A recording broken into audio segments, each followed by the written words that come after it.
नमः कोदण्डहस्ताय सन्धीकृतशराय च खण्डिताखिलदैत्याय रामायापन्निवारिणे रामाय रामभद्राय रामचन्द्राय वेधसे रघुनाथाय नाथाय सीतायाः पतये नमः। ॐ पार्थाय प्रतिबोधितां भगवता नारायणेन स्वयं व्यासेन ग्रथितां पुराणमुनिना मध्ये महाभारतम् अद्वैतामृतवर्षिणीं भगवतीम् अष्टादशाध्यायिनीम् अम्ब त्वामनुसन्दधामि भगवद्गीते भवद्वेषिणी।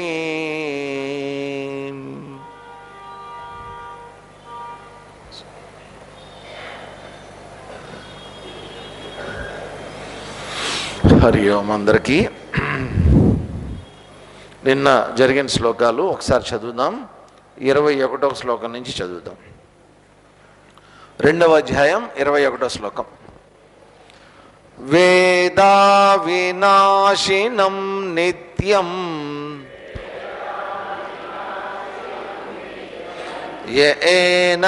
ఏనమజమవ్యయం కథం స పురుషః పార్థ కం ఘాతయతి హంతికం వాసాంసి జీర్ణాని యథా విహాయ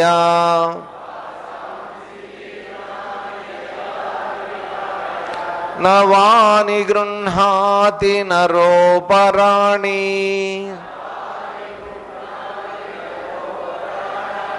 తథా శరీరాణి విహాయ జీర్ణాని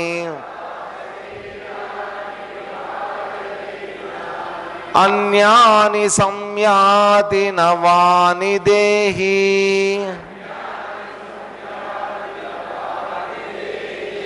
నైనం ఛిందంతి శస్త్రాణి నైనం దహతి పావకః న చైనం క్లేదయంత్యాపః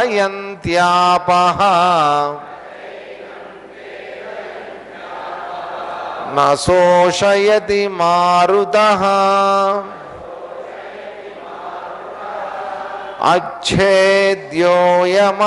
అచ్ఛేద్యోయమదాహ్యోయం అక్లేద్యో శోష్య ఏవ చ నిత్యః సర్వగతస్థాణుః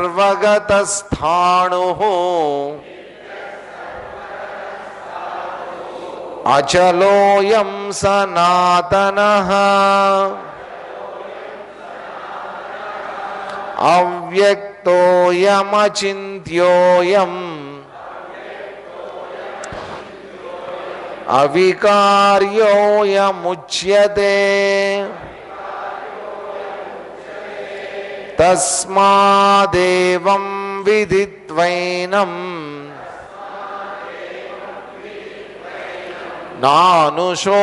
నానుశోచితుమర్హసి అధ చైనం నిత్యజాతం నిత్యం వా మన్యసే మృతం తథాపి త్వం మహాబాహో నైవం శోచితుమర్హసి జాతస్య హి ధ్రువో మృత్యుః ధ్రువం జన్మ మృతస్య చ తస్మాదపరిహార్యేర్థే నత్వం శోచితుమర్హసి అవ్యక్తాదీని భూతాని వ్యక్తమధ్యాని భారత అవ్యక్త నిధనాన్యేవ తత్ర కా పరిదేవనా ఆశ్చర్యవత్ పశ్యతి కశ్చిదేనం ఆశ్చర్యవద్వదతి తథైవ చాన్యః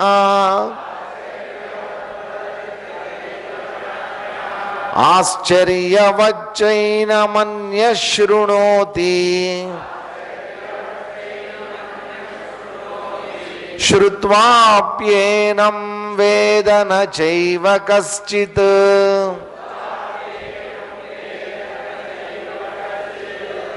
ఈ ప్రపంచంలో ఉండేటటువంటి మానవులు కానివ్వండి, అంటే ప్రాణులు, పుట్టినటువంటి భూతాలు కానివ్వండి, లేదా తయారైనటువంటి విషయ వస్తువులు కానివ్వండి, దీంట్లో మనం గుర్తుపెట్టుకోవాల్సింది ఏంటంటే మనమందరం కూడా ప్రాణులం, అంటే ప్రాణం ఉన్నటువంటి వాళ్ళం.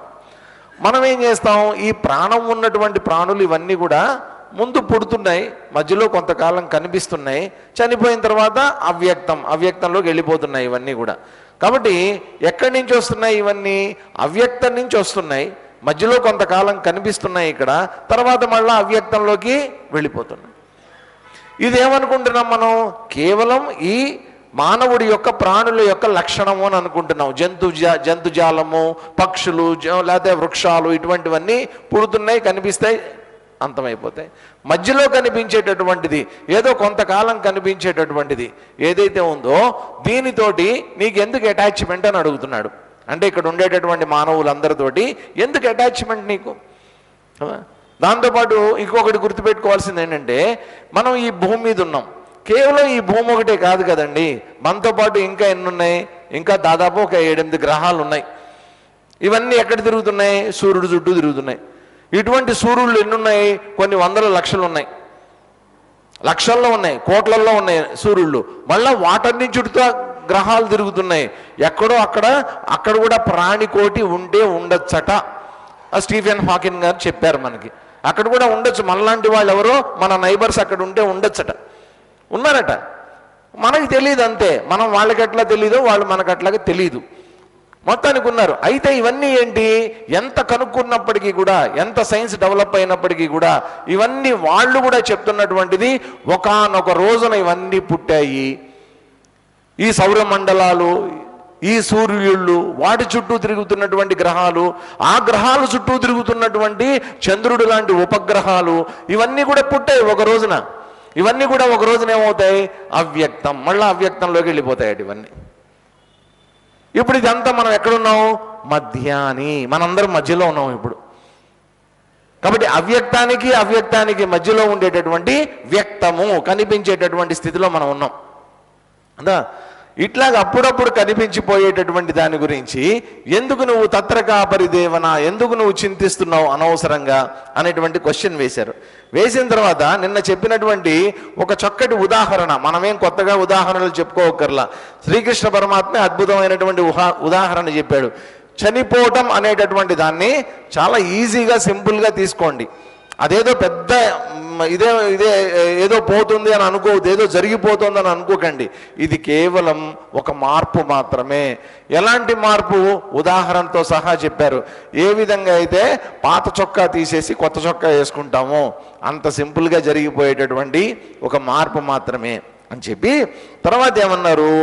ఇక్కడ ఒకవేళ నిజంగానే ఈ ఆత్మ, శరీరంలో ఉండేటటువంటి ఆత్మ, లేదా అంతటా వ్యాపించి ఉన్నటువంటి ఆత్మ ఏదైతే ఉందో దానికి చావు లేదు అని చెప్తున్నాం మేము ఎంతసేపు. ఒకవేళ అదచైనం, ఒకవేళ అది కూడా చచ్చిపోయి పుడుతూ ఉందనుకో, ఒకవేళ అయితే ఏంటి, దానికి ఉండేటటువంటి లక్షణాన్ని గుర్తుపెట్టుకో. ఒకవేళ అది పుడుతోంది అంటే దాని అర్థం ఏంటి, జాతస్స హి ధ్రువో మృత్యువు, దానికి మృత్యువు అనేటువంటిది ఖచ్చితంగా ఉంటుంది. ఒకవేళ మృత్యువు ఉంది అంటే దాని అర్థం ఏంటి, మళ్ళా జన్మ అనేటువంటిది ఉంటుంది. పుట్టిందంతా చనిపోవడం అనేటువంటిది గ్యారంటీ. ఇప్పుడు అప్పాజీ గారు వచ్చినప్పుడు ఈ పూలన్నీ పెట్టారు ఇక్కడ, అక్కడ అన్నీ హ్యాంగ్ చేశారు. వచ్చిన రోజున ఎట్లా ఉన్నాయి ఇవన్నీ, పెట్టిన రోజున ఎట్లా ఉన్నాయి ఇవన్నీ, ఫ్రెష్గా బ్రైట్గా. అసలు వీడియోలు ఫోటోలు చూస్తే నాకే ఆశ్చర్యం వేసింది, ఎంత బ్రైట్గా భలే అందంగా కనిపించాడు. ఇప్పుడు చూడండి పాపం వాటి మొహాలు మళ్ళాగే ఉన్నాయి. రేపు ఏం చేస్తారు, ఇంక అయిపోయింది, ఇంతకంటే ఉంచితే బాగోదని చెప్పి రేపు దీన్ని పీకేస్తారు, మొత్తం అంతా పీక అవతల పారేస్తారు. పీకేసేసి తీసుకెళ్ళి చెత్త కుప్పలో పడేస్తారు. చూడండి, అప్పాజీ గారు రాకముందు ఈ పూలు లేవు,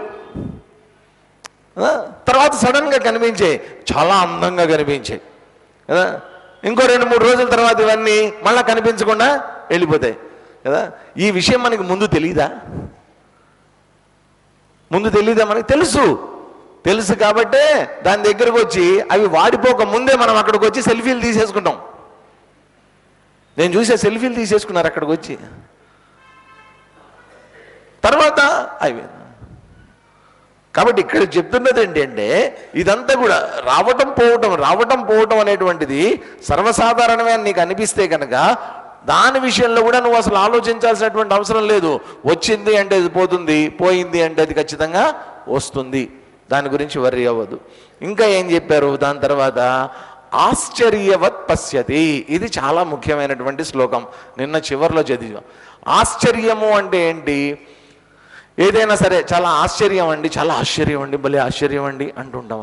ఆశ్చర్యము అంటే ఏంటంటే దాని గురించి సరైనటువంటి అవగాహన లేకపోవడం, రెండోది అది చాలా వాస్తవంగా మనకు కనిపించడం, చాలా ఆశ్చర్యంగా అనిపిస్తాయి. మా చిన్నప్పుడు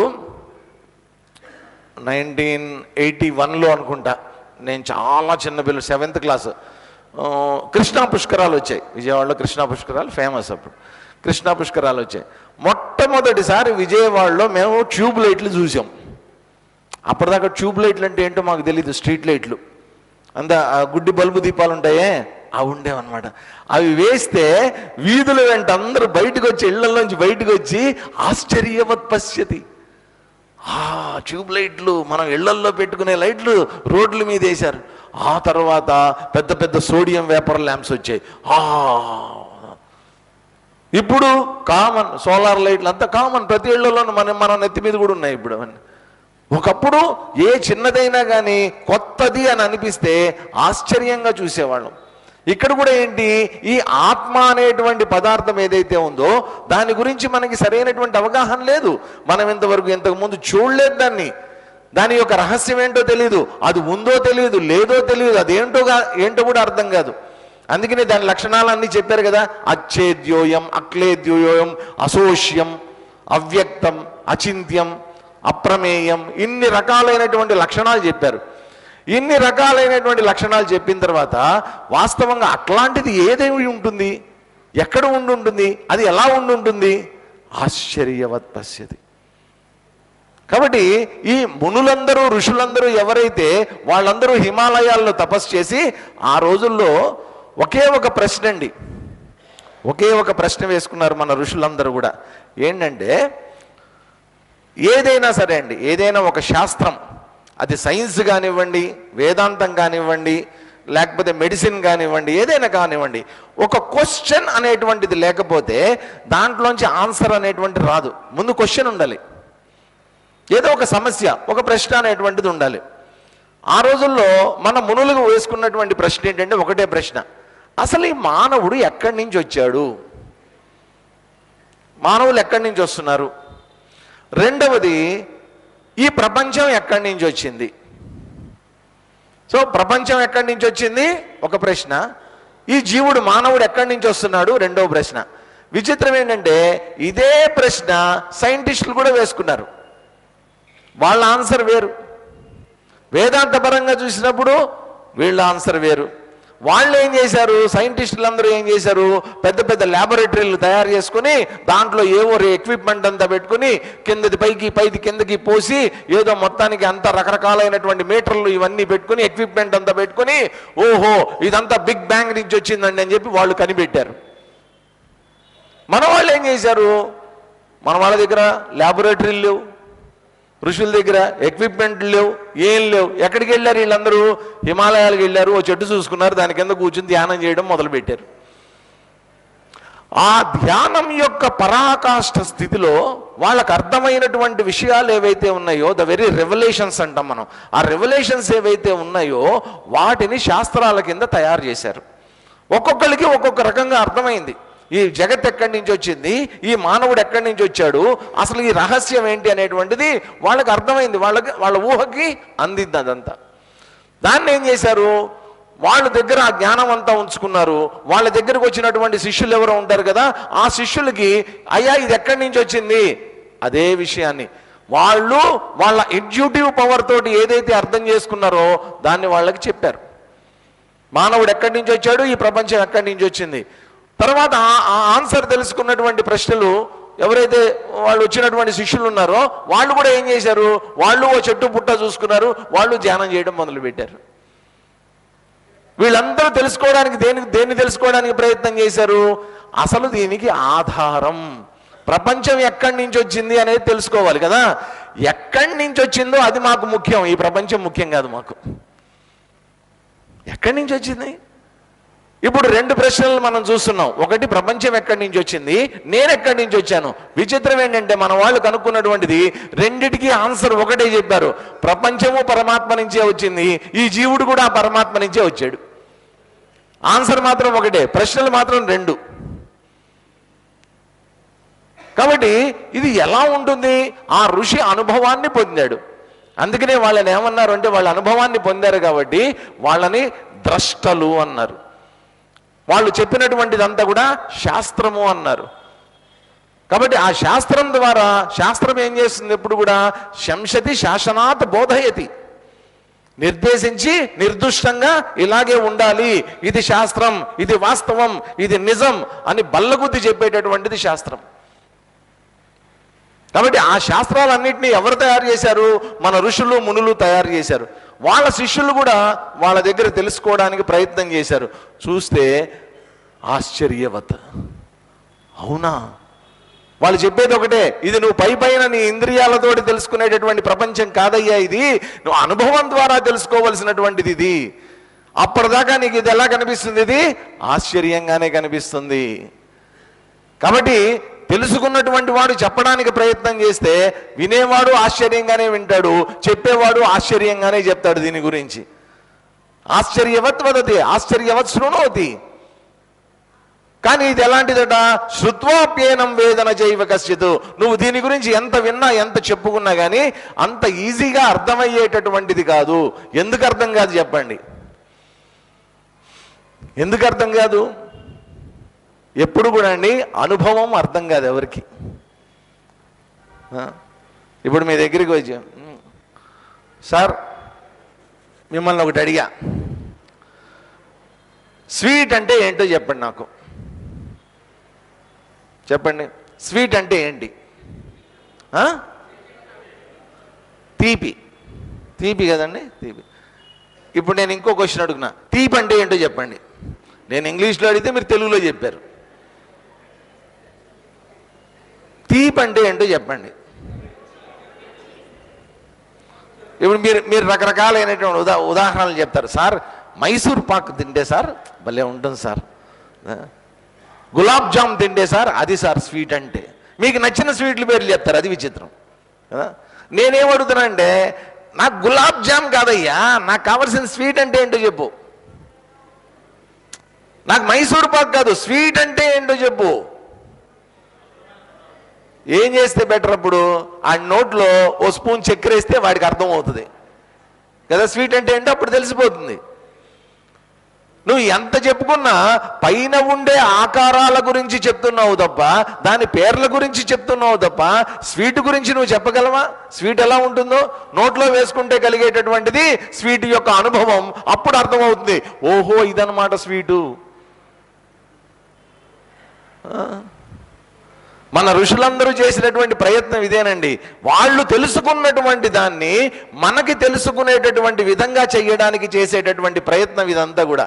కాబట్టి మనకి తెలిసినటువంటి పదాలు ఏవైతే ఉన్నాయో, మనకి తెలిసినటువంటి జ్ఞానం ఏదైతే ఉందో, అదే జ్ఞానంలోంచి మనకి తెలియనటువంటి జ్ఞానాన్ని అందించడానికి వాళ్ళు ప్రయత్నం చేశారు. అందుకని ఇదంతా ఎలా కనిపిస్తుంది?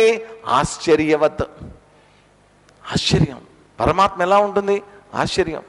మామూలుగానే ఇప్పుడు ఈ సైంటిస్టులు వీళ్ళందరూ తెగ ప్రయత్నాలు చేస్తున్నారు. చనిపోయిన తర్వాత ఆత్మ బయటికి వెళ్తుందట అనగానే చచ్చిపోయే ముందు కెమెరాలు పెడుతున్నారు, అవి చేస్తున్నారు, ఇవి చేస్తున్నారు, దీంట్లో బోళ్ళన్ని రకరకాల ఫేక్ వీడియోలు వచ్చాయి, అన్నీ చేస్తుంటారు అనమాట. ఎవడో మనిషి ఇలా లేచినట్టు ఇలా నడుచుకుంటూ వెళ్ళిపోతున్నాడు, అన్ని ఫేక్ వీడియోలే, అన్ని దొంగ వీడియోలే, అవన్నీ ఎవ్వడు చూడలేడు. అసలు లోపల ఉన్నటువంటి ప్రతిరోజు కనిపించేటటువంటి మన కళ్ళ ముందు తిరిగేటటువంటి మానవుడు సడన్ గా హార్ట్ అటాక్ వచ్చి టుబుక్కని ఎగిరిపోయిన తర్వాత దాంట్లోంచి ఏదో బయటికి వెళ్తోంది అని అన్నారు. చూపించి ఏదో బయటికి వెళ్ళింది ఏంటో.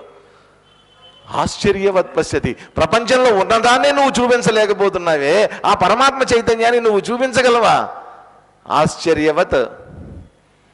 ఆశ్చర్యం ఇదంతా అని చెప్పి తర్వాత చెప్తున్నారు చూడండి. దేహి నిత్యమవధ్యోయం దేహే సర్వస్య భారత తస్మాత్ సర్వాణి భూతాని నత్వం శోచితుమర్హసి దేహి నిత్యమవధ్యోయం